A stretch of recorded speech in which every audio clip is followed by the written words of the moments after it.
Hello, I'm Dr. Molly Portman, and I'm a clinical psychologist and a parishioner at St. Gerard. And I'm here today to talk about coping skills to use when dealing with stress related to the holidays and the pandemic.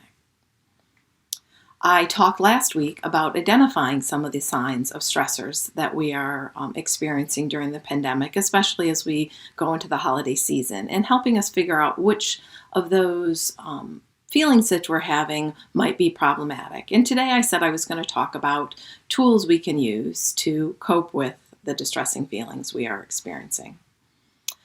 I talk about tools or coping skills like a construction worker would talk about their toolbox that they take with them to this job site. Tools can be used to help us deal with whatever our problem is. Tools have when we fill our toolbox, we want the tools to be different. We want tools to use in different situations. We need to know how to use the tools in our toolbox. We might need to have many different kinds of tools depending on the job that we are getting done. If we're going to do more than one job, we may need more than one tool. And just because a tool works for one person doesn't mean it's going to work for the next person in the same way or for one job in the next job.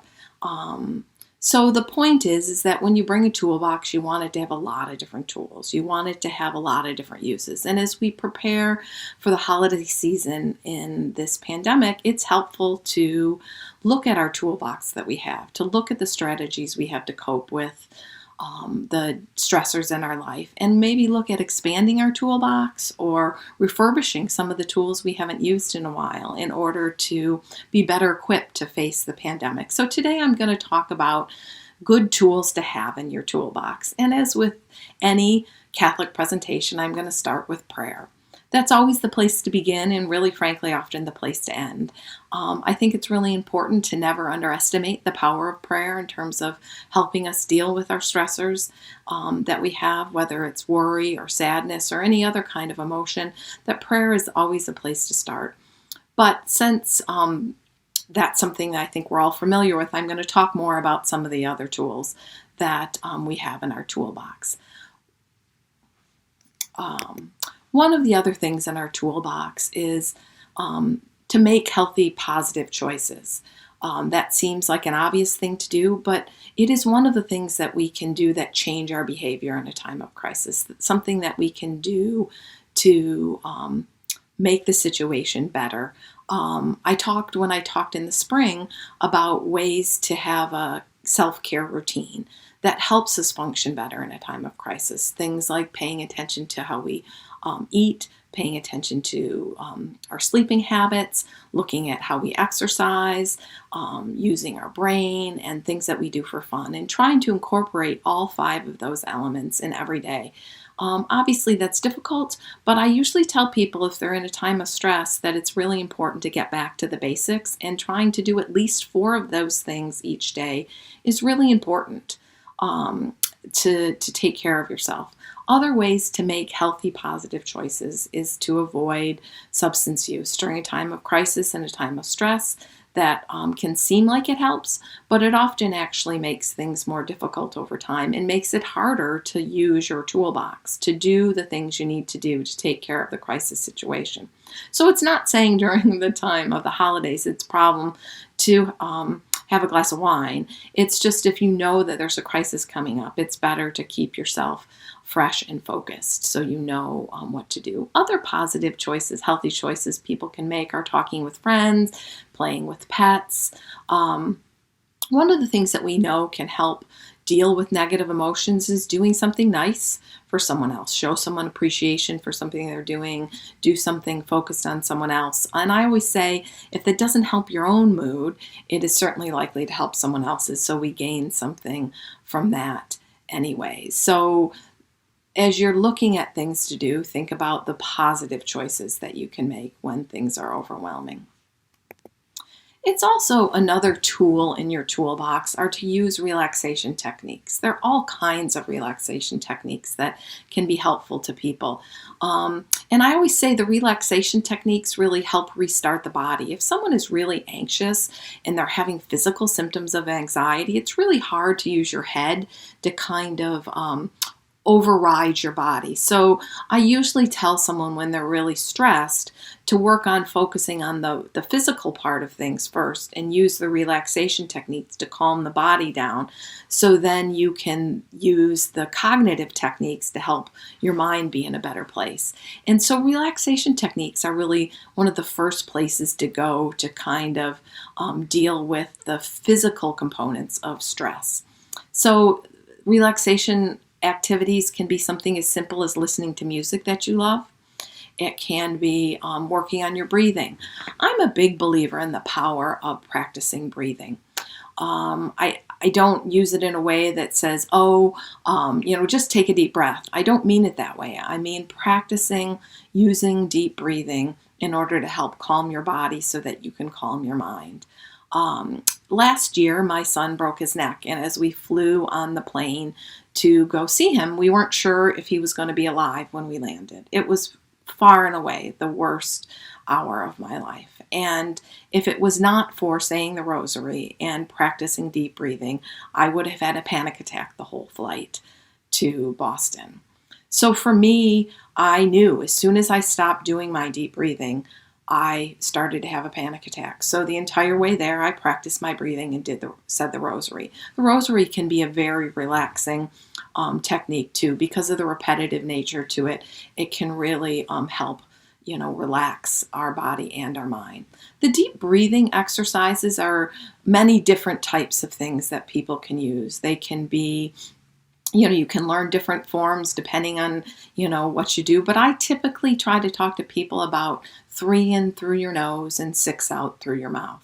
And I just repeat that over and over again until you physically start to feel more calm. And isn't it a cure that it works? If your heart rate starts to go up or you start feeling panicked again, then you just start the deep breathing again and you do it as long as you need to until your body calms down. There are also relaxation exercises that people can do where there are things called like body scan meditation, where you learn to focus on one muscle group at a time in your body and relax that muscle group and work through the rest of your body until you start to really feel relaxed. There's positive mental imagery meditation where you can do things like take yourself to a stress-free place and imagine being there, your happy place, where you put yourself, if it's on the beach or at a river, and you can smell what it smells like, and you can hear the sounds of nature or the waves rolling, and you can touch what it feels like to touch the sand. The more senses you use in your stress-free zone, the easier it is to kind of envision yourself. Other people will also work on things where they look at sending the stress away. So people might envision putting their stress on a leaf in the river and watching it flow down the river, or taking deep breaths and pushing as you push the breath out, thinking about pushing away the stress and the negative imagery. Other relaxation techniques can involve yoga and that type of thing. So be aware of what relaxation techniques work for you and how you might use them. I often tell people, though, the time to start using them is not in the time of a crisis. So when I'm working with people, I talk with them about practicing your deep breathing, whether it's before you go to bed or at a traffic light. Practice the imagery things when you're in a good mood, when you can really talk about what it's like to be there. Talk to a significant other about what that place looks like, so that when you need it to help you in a difficult situation, it's not a new skill for you. It's not something you're trying for the first time, because relaxation techniques work best when you use them often and keep those tools sharp and practiced. So if that's something you want to try, that's something I encourage you to work on now and not wait till it's a time of crisis. Another type of tool is to change your negative thinking. It sounds easy, but it's often difficult to do. But it is one thing that we can we can do for sure. Our thinking is one thing that's totally under our control. We can't control the virus. We can't control how other people respond to it. We can't control many things around us, but we can learn to control our negative thinking. And there are many tools that help us change our negative thinking. When you're working on changing your negative thinking, one of the first things you need to do is you need to start paying attention to your negative thinking. You need to start, looking at things that you think that are negative and learn about how you have patterns of thinking. One of the things that I try to teach people to do is to look at their thinking and identify, is this helpful? And I use helpful, not true, because sometimes our negative thinking can be true, but it isn't very helpful for us to be going around thinking about that. Thinking about, oh, well, I'm probably going to get COVID. Or this is going to happen. It may be true, but it's not very helpful. That is a general rule. We don't do a very good job preparing for the worst. That's really helpful to have insurance, but otherwise we do much better when our thinking focuses on good things and positive things, and recognizing that it's not whether it's true, but is it helpful. And helpful doesn't always mean positive. Sometimes thinking can be negative, that if we keep doing this, or if we don't do some of these things, or we don't go for a walk, we're not going to, stay in shape and that kind of thing. Those types of thinking is helpful. It motivates us to do things. But negative thinking are things that are unhelpful and bring us down and make our lives more difficult. Other ways we can change our thinking, besides identifying negative thinking and trying to think more positively, is to use things like distraction. When we distract ourselves, think about something else. They talk about using distraction a lot with children, but I actually think it's very helpful with adults too, whether it's watch a TV show you enjoy, or go do something productive, or go bake something, or do something you like. That form of distraction can really help to change negative thinking. People also can work on thought-stopping techniques, where you tell yourself to stop thinking about something. Sometimes people wear a rubber band on their wrist and snap it when they start feeling themselves going off into a negative thinking direction, and to kind of change their thinking. Sometimes it's hard to tell us to stop thinking and just leave it there. So I usually tell people to combine a stop thinking technique with a then replacement thought, because the more you tell yourself to stop thinking about something, you find yourself just really thinking about it over and over again. So to use something and say, stop, I don't want to think about that, and then replace it with something else that you do want to think about, that is more positive and more helpful. Another thing is to work on positive self-talk.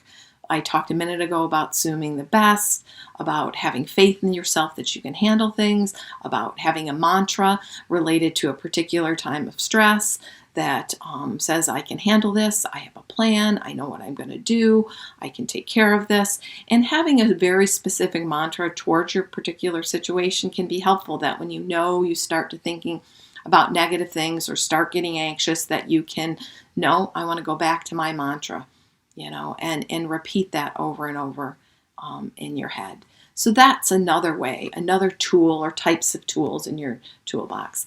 Another thing that's important that you can do as a tool in your toolbox is to develop a plan. If you can't stop the negative thinking, if you can't stop the thinking about what would I do if this happened, or that's going to happen, and you don't know what to do about it, one thing I try to tell people is to go, okay, what's the worst case scenario, and how can I prepare for that? How will I handle that? What can I do? And then once you have a plan for that, then to let it go, to say, I did the best I can. I've thought about this in advance. I have a plan in place. I have an emergency action plan. And now I know what I'm going to do if this happens. And so I'm prepared. And then once you get prepared, then you say, now I need to focus on something else, because I don't know if this is going to happen, but I worked hard to develop a plan that's going to be something that I can do to work on it. And to use that time to look it in the eye, the situation, and develop the plan and say, okay, now I did that, and move on. And see if that's something that you can do to help. Another thing I talk about is to do research. And I don't just mean Google every topic you're afraid of on the internet. My husband has a rule for me that if I'm looking at something on Googling a topic, that if it's making me feel better, I can keep reading it. If it's not, then I need to stop. So I'm not always great at that, but I try. It's kind of like the helpful thinking, that if you're finding the information helpful. But there are a lot of really good books out there. Self-help books, there's books on coping skills, there's talking to friends about how they would deal with certain situations. So, research doesn't just have to be the internet. It can be books, it can be friends, it can be a video, it can be learning more about some of the tools that you might have an option, so that when the time comes, you're more prepared. And these are just a few examples of tools that you can use to help you cope in a time of stress. And I really encourage you to think about what tools work for you, what tools you've had more success with, what tools we talked about today you don't know very much about and you might want to learn a little bit about. Because just like with any good toolbox you take to construction site, it's better to have lots of them. And if you try one and it doesn't work, it doesn't mean that's not a good tool. It might mean that you need to combine that with something else, or it takes a couple things because the situation is very stressful, that you use a lot of tools together to deal with any situation. So use many tools, practice many tools. If you find, though, that you've been practicing your tools and you're using your tools as you can and you're still not getting any better, or in fact you're getting worse, that really tells us that you need to ask for help. That as you approach this time of crisis and you're possibly overwhelmed with all the feelings that are going on, and you're trying to use the tools in your toolbox and nothing gets better, then you need to get some help. And that help can be in form of talking to a friend. It can be it can be talking to someone at the church. It can be talking to a doctor. It can be seeing a psychologist. Mostly it's important to not be ashamed to ask for help, especially during times of stress, that people understand that you need help. And if the problem isn't getting better, you shouldn't be ashamed of asking for help. You should be proud that you were strong enough to reach out when you needed it. So as you move forward into the holidays, I wish everyone a happy Thanksgiving and a Merry Christmas. And the times that holidays inevitably do get stressful, or times the pandemic seems to be weighing more heavily on you, look back on some of the things that we talked about today and look in your toolbox of things that you can use, whether it's asking for help or doing research or making a plan or practicing some relaxation techniques that you want to try. Have a whole bunch of tools you can do. Good luck and God bless.